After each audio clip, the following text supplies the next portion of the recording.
हर एक दुष्टात्मा निकालने की रस्म शुरू होती है एक चीख से नहीं, बल्कि एक सन्नाटे से। एक ऐसा सन्नाटा जो भय, आस्था और एक सख्त जरूरत वाली उम्मीद से भरा होता है। यह कहानी है 20वीं सदी की सबसे अधिक दस्तावेज की गई दुष्टात्मा निकालने की रस्मों में से एक, अन्नेलिसे मिशेल की कहानी। और अगले 10 मिनटों से अधिक समय तक हम उस अंधेरे से भरे कमरे में कदम रखेंगे जहां लगभग 1 साल तक एक जवान औरत की आत्मा के लिए एक लड़ाई लड़ी गई। आप जो सुनने वाले हैं वे वही बोले गए शब्द हैं जिन्हें एक साथ बुनकर एक सिहराने वाला वर्णन तैयार किया गया है। अन्नेलिसे का जन्म 1952 में हुआ था। बावेरिया के एक रूढ़िवादी कैथोलिक परिवार की एक होशियार और गहरी धार्मिक लड़की, लेकिन अपनी किशोरावस्था में कुछ बदल गया। उसे गंभीर दौरे पड़ने लगे जिसका निदान टेम्पोरल लोब एपिलेप्सी के रूप में किया गया। उसके बाद अवसाद आया, लेकिन परिवार और अन्नेलिसे खुद यह मानने लगे कि यह कुछ और ही है। उसने पवित्र वस्तुओं के प्रति एक तीव्र घृणा विकसित कर ली। वह एक क्रूस को नहीं देख सकती थी, पवित्र जल नहीं पी सकती थी।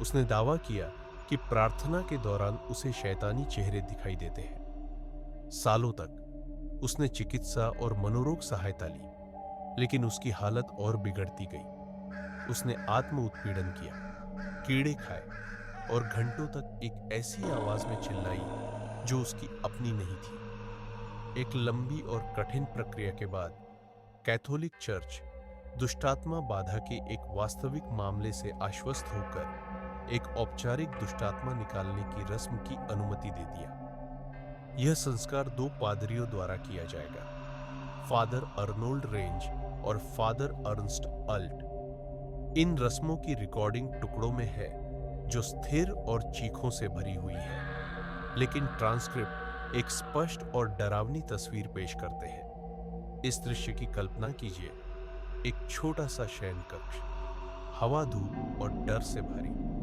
अन्नेलिसे कमजोर, बंधी हुई है।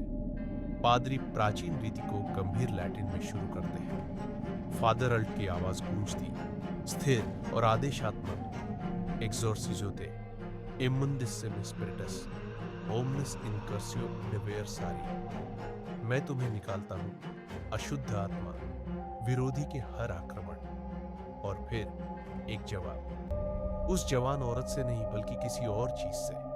एक नीची, कर्कश गुर्राहट जो एक कठोर, मजाक उड़ाती हंसी में बदल जाती। वह सत्ता बोलती, उसकी आवाज घृणा से भरी एक विकृत गूंज। वह कहती, अपनी बेकार की बातें बंद करो, वो हमारी है, हम इस पात्र को नहीं छोड़ेंगे। जब उसे मसीह के नाम पर पहचान बताने का आदेश दिया जाता तो आवाज चिढ़ाती, तुम जानते हो मैं कौन हूं छोटे पादरी। मैं वह हूं जिसने उसे चांदी के लिए धोखा दिया। मैं यहूदा हूं। लेकिन यह कभी भी सिर्फ एक नहीं थी। आवाजें बदलती रहती, अभिशप्त आत्माओं का एक कोलाहल जो खुद को नीरो, काबिल, यहां तक कि हिटलर भी बताती। सभी अपने उत्पीड़न में एकजुट। वे प्रार्थनाओं के ऊपर चिल्लाती, हम यहां बहुत से हैं, हम उसकी निराशा पर पलते हैं। और अहंकारी क्रूरता की एक आवाज में एक और घोषणा करती, मैं नीरो हूं, रोम का सम्राट। मैं इस ईसाई कुत्ते को वैसे ही जलाऊंगा जैसे मैंने रोम को जलाया था। पादरी अपनी बैठी आवाजों के साथ आगे बढ़ते रहते, हम तुम्हें आदेश देते हैं हमारे प्रभु के कष्ट और मृत्यु के नाम पर सच बताने का। तुम यहां क्यों हो? जवाब हमेशा घृणा वाला ही होता। दुष्टात्माओं ने दावा किया कि वे इसलिए थे क्योंकि उसकी निराशा एक खुला दरवाजा थी। वे इसलिए थे ताकि साबित कर सके कि भगवान शक्तिहीन है। उन्होंने उसे तोड़ने और पादरियों को तोड़ने की कसम खाई। वे चिल्लाते, हम कभी नहीं जाएंगे, हम तब तक रहेंगे जब तक वह जमीन में नहीं है। हम उसे अपने साथ नर्क में घसीटेंगे। लेकिन कोलाहल के बीच मरमाहत कर देने वाली स्पष्टता के पल भी थे। असली अन्नेलिसे दिखाई देती। उसकी अपनी आवाज दैत्यिक गर्जना के नीचे एक फीकी, सख्त जरूरत वाली फुसफुसाहट। आप टेप पर उसे सुन सकते हैं, गहराई से बाहर निकलती एक आत्मा की पुकार। प्लीज उन्हें रोक दो, मैं कबूल करना चाहती हूं, मैं आजाद होना चाहती हूं। पादरी इन पलों को पकड़ लेते, उनकी आवाजें जरूरी करुणा से भरी होती।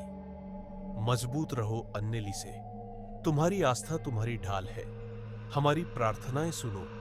हे प्रभु, उसके लिए लड़ने के लिए अपने महादूत माइकल को भेजो। महादूत के नाम का जिक्र आते ही दैत्यिक उपस्थिति अक्सर गुस्से में आ जाती। आवाज गरजती, खामोश, वो नाम मत लो, माइकल उसकी मदद नहीं कर सकता, वह शापित है, उसकी मां से शापित, पीढ़ियों से शापित। और इस सब के थ्रू रस्म जारी रहती। फादर अल्ट की आवाज एक चरमोत्कर्ष पर पहुंच जाती, एक भयानक अधिकार से भरी। मैं तुम्हें आदेश देता हूं, नरक की हर आत्मा, पिता, पुत्र और पवित्र आत्मा के नाम पर, मैं तुम्हें आदेश देता हूं कि तुम परमेश्वर के इस प्राणी से निकल जाओ। जवाब में एक अंतिम अवज्ञाकारी चीख होती, एक इनकार जो तब तक गूंजता रहता जब तक सत्र समाप्त नहीं हो जाता। केवल थकी हुई प्रार्थनाओं की आवाज और एक टूटे हुए शरीर की हांफती सांसें छोड़कर। यह लड़ाई 67 बार लड़ी गई, लेकिन 1 जुलाई 1976 को यह खत्म हो गई। अन्नेलिसे मिशेल की मृत्यु अपने घर में हो गई। शव परीक्षा में निर्जलीकरण और कुपोषण से मृत्यु का पता चला। वह 23 साल की थी। उसके माता पिता और दोनों पादरियों के बाद के मुकदमे ने जर्मनी को हिलाकर रख दिया, जिसने आस्था, मानसिक बीमारी और धार्मिक प्रथा की सीमाओं पर एक कठिन बातचीत को मजबूर किया। दुष्टात्मा निकालने की रस्में उस तरह से समाप्त नहीं हुई जैसी पादरियों ने आशा की थी। उसके बाद का सन्नाटा शांति का नहीं, बल्कि त्रासदी का था। अन्नेलिसे मिशेल की कहानी एक अंधेरा और विवादास्पद अध्याय बनी हुई है। विश्वास की शक्ति की एक कठोर याद दिलाती है, चाहे वह दैवीय में हो या दैत्यिक में, या उनके बीच फंसी नाजुक मानव बुद्धि में।